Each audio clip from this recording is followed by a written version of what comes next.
Hello guys, ഇത് നമ്മുടെ വീടിൻ്റെ മുന്നിലൊരു കിളിക്കൂട് കുറേ ആയി കൂടിയിട്ട് മുട്ട ഉണ്ടായിരുന്നു. ഇപ്പം നോക്കി നോക്കുമ്പോൾ ഒന്നും കാണുന്നില്ല. നമുക്ക് നോക്കി നോക്കാം അതിലുണ്ടോന്ന്.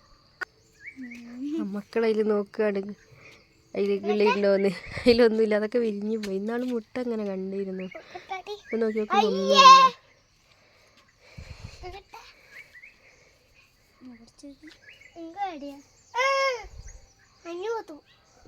എന്തെന്നായിലുള്ള ഒന്നുമില്ലേ? മുട്ടില്ല, ഒക്കെ വിരിഞ്ഞ് ഇറങ്ങിപ്പോയിട്ടുണ്ട്.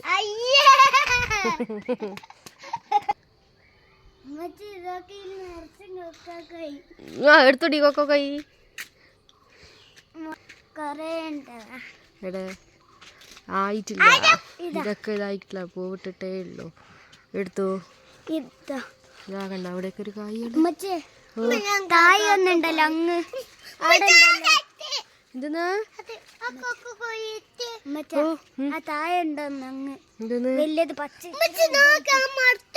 അതാ കൊക്കോക്കോയ് അവിടെ. അതാണ് നമ്മുടെ കൊക്കോക്കോയ്.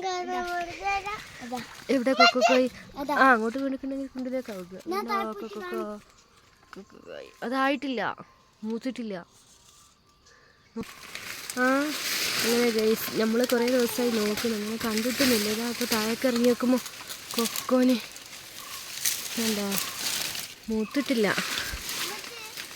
എന്താ ഓ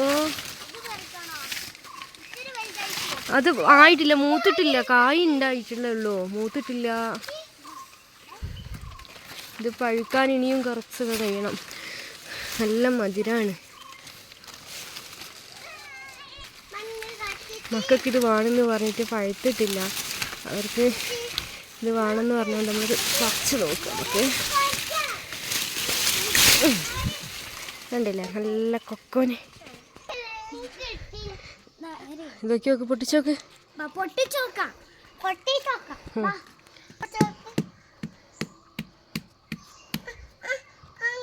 നോക്കട്ടെ, എന്താ ഈ പഴുത്തിക്കാ?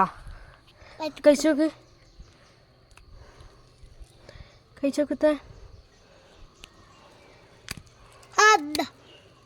കണ്ടോ, പച്ചയാണോ? ആയിട്ടില്ല, തിന്നാനാവൂല. പച്ചയല്ലേ അത്, കണ്ടില്ലേ, പച്ചയല്ലേ. അത് കുറച്ച് ദിവസം കൂടി കഴിഞ്ഞിട്ട് നല്ല മധുരം ഉണ്ടാവില്ലായിരുന്നോ? പച്ചയല്ലേ അറിഞ്ഞോ? ഇതുണ്ട് നമ്മളിവിടെ പപ്പായ ഉണ്ടായത്. നമ്മൾ കഴിഞ്ഞ ദിവസം പഴുത്തിട്ടൊന്ന് പറിച്ചിരുന്നു. ആ, ഇത് കണ്ടോ, കറിവേപ്പിൻ്റെ ഇലയൊക്കെ നല്ലോണം തിളിർത്തുണ്ടായിട്ടുണ്ട് കേട്ടോ. ഇതാ ഇവിടെയൊക്കെ കോവക്കന്മാരുണ്ട്. ഇതിലൊന്നും കായ് അങ്ങനെ ഉണ്ടായിട്ടുണ്ട്, ഉണങ്ങിപ്പോയി. ഇതാ നമ്മളെ കറിവേപ്പില മരം ഉണങ്ങിപ്പോയി ഗൈസ്. ഇനി നമുക്ക് വെള്ളമൊക്കെ ഒഴിച്ച് ഇതായി വരണം. മൂത്തിട്ട് ഉണങ്ങിപ്പോയതാണ്. ഇപ്പോൾ തെഴുത്ത് വരുന്നുണ്ട്. നമ്മളെ വീട്ടാവശ്യങ്ങൾക്കൊക്കെ നമുക്ക് ഉപയോഗിക്കാമല്ലോ. നമ്മൾ പുറത്തുനിന്ന് അങ്ങനെ വാങ്ങലില്ല, ഇങ്ങനെ ഇവിടുന്ന് ഇങ്ങനെ കിട്ടുന്നുണ്ട്. വീഡിയോ ഇഷ്ടമാണെങ്കിൽ ലൈക്ക്, ഷെയർ, സബ്സ്ക്രൈബ് ചെയ്യാൻ മറക്കല്ലേ.